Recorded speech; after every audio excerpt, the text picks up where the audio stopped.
cara keliru, tetapi justru menuduh kitab Injil telah dipalsukan karena Yesus disebut Tuhan.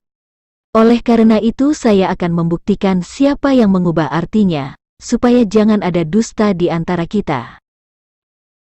Sebagaimana dalam video saya sebelumnya, bahwa tujuan awal Muhammad adalah untuk menyebarkan Taurat dan Injil kepada orang-orang Mekah dan sekelilingnya dalam bahasa Arab, seperti yang tertulis di beberapa ayat Al-Quran Surah Al-An'am ayat 92, Quran Surah Al-Ahqaf ayat 12, Quran Surah As-Syura ayat 7, yang diperkuat oleh pernyataan surat lainnya, yaitu Quran Surah As-Syura ayat 196-197, Quran Surah Yunus ayat 94, Quran Surah Al-Ankabut ayat 46, ayat 47, dan lain-lain.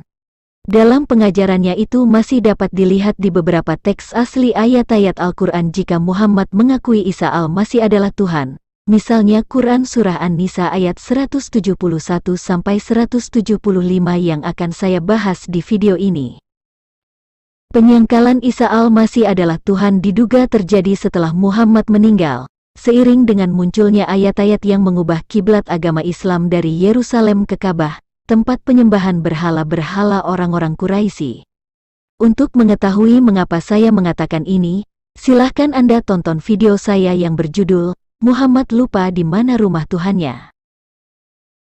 Untuk itu, saya mencoba menunjukkan makna original teks Al-Quran Surah An-Nisa, ayat 171-175, yang sebenarnya mengakui jika Isa Al-Masih itu Tuhan, tetapi kemudian makna dan tafsirnya dibelokkan, untuk mendukung misi mereka untuk kembali ke agama pagan mereka di Ka'bah setelah Muhammad tiada. Isa menurut Surah An-Nisa ayat 171. إنما المسيح عيسى ابن مريم رسول الله وكلمته ألقاها إلى مريم وروح منه. Wa kalimatuhu artinya, dan kalimatnya. Waruhun minhu artinya, dan roh darinya.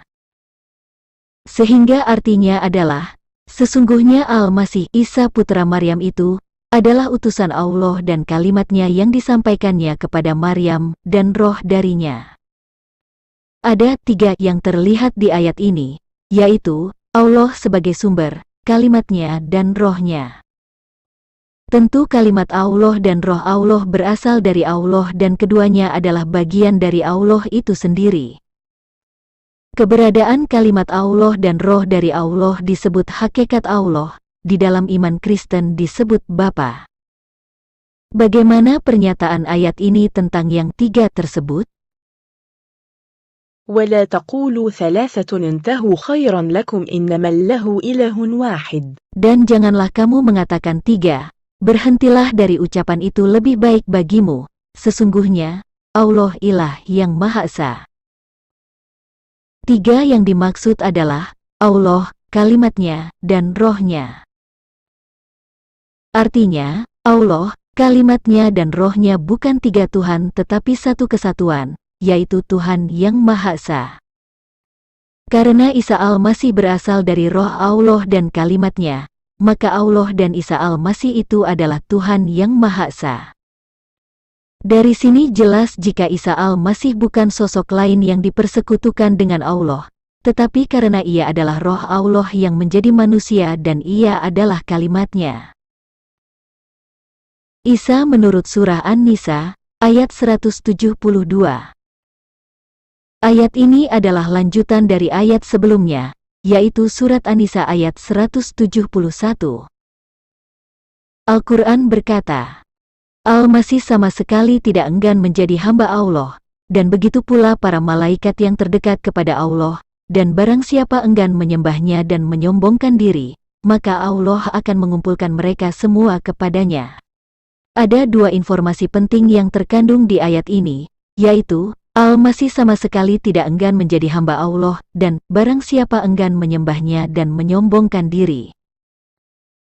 Pertama, tentang Al-Masih sama sekali tidak enggan menjadi hamba Allah, artinya adalah, sesungguhnya Al-Masih itu adalah kalimat Allah yang berasal dari roh Allah yang nuzul ke bumi dan menjadi seorang manusia melalui perawan Maryam.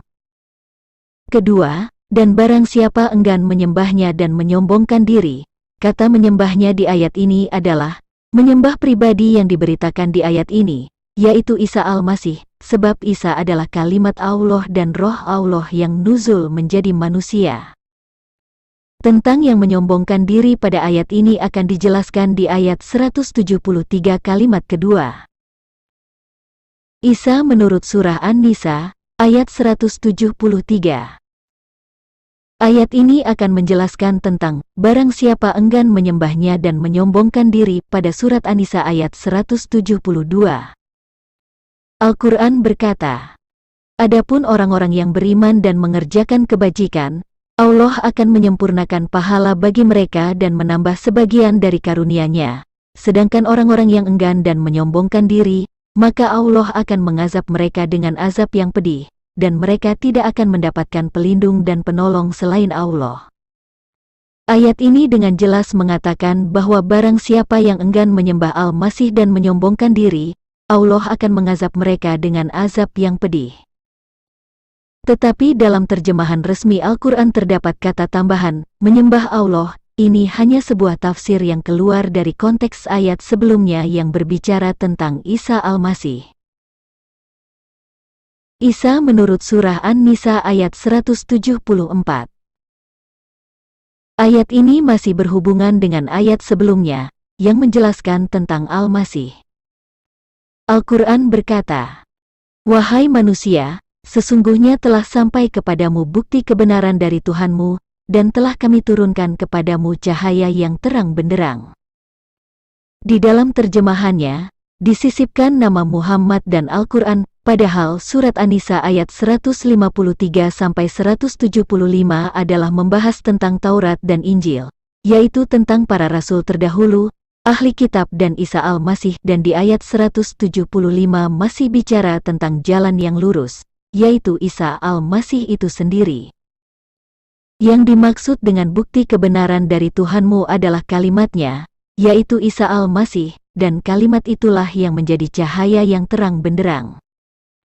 Bukti kebenaran dari Tuhanmu juga disinggung di Quran surah Maryam ayat 34 yang berkata demikian, itulah Isa putra Maryam, perkataan yang benar, yang mereka ragukan kebenarannya. Dan yang diturunkan sebagai cahaya yang terang benderang adalah yang berasal dari kalimat Allah yaitu kitab Injil. Ini juga disebut di surat lainnya, yaitu Quran surah Al-Ma'idah ayat 46 yang berkata, dan kami menurunkan Injil kepadanya, di dalamnya terdapat petunjuk dan cahaya.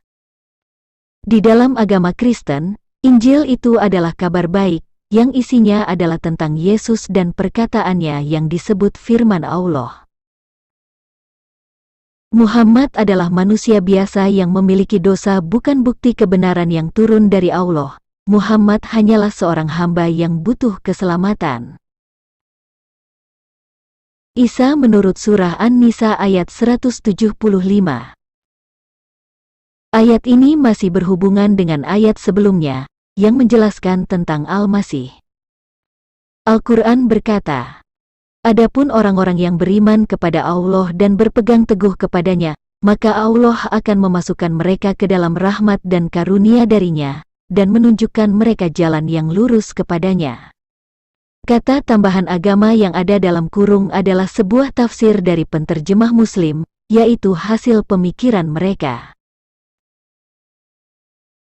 Isa Al-Masih adalah kalimat Allah yang telah turun ke tengah manusia sebagai jalan yang lurus kepada Allah.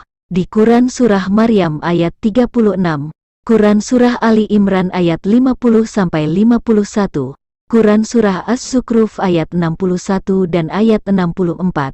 Juga dikatakan bahwa jalan yang lurus itu adalah Isa Al-Masih.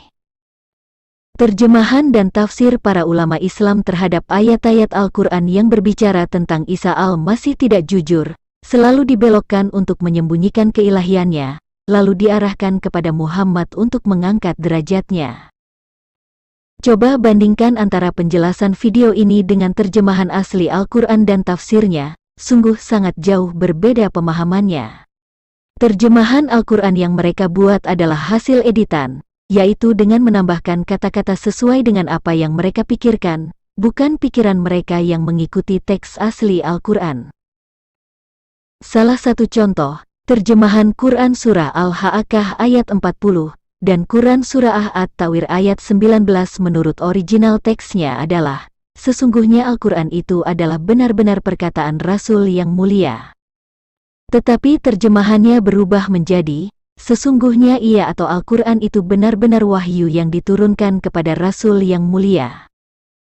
Terdapat penambahan kata yang diturunkan kepada, sehingga yang tadinya hanya perkataan Rasul menjadi wahyu yang diturunkan kepada Rasul. Sebaliknya, ketika Al-Quran mengatakan Isa al-Masih sebagai kalimatuhu, atau kalimatnya, tetapi diterjemahkan menjadi yang diciptakan dengan kalimatnya, dan ketika teks aslinya berkata, ruhun minhu, atau ruh darinya, tetapi diterjemahkan menjadi dari ruh ciptaannya. Inilah yang dilakukan oleh para ulama orang Arab yang membelokkan makna ayat Al-Quran yang sesungguhnya, lalu mereka menuduh Alkitab telah dipalsukan dan menebarkan kebencian kepada Yahudi dan Nasrani. Padahal teks asli Al-Quran yang diajarkan oleh Muhammad di masanya mengakui jika Isa al-Masih itu adalah Tuhan, namun mereka mengubah arti ayat-ayat Al-Quran itu dan menuduh Alkitab telah dipalsukan.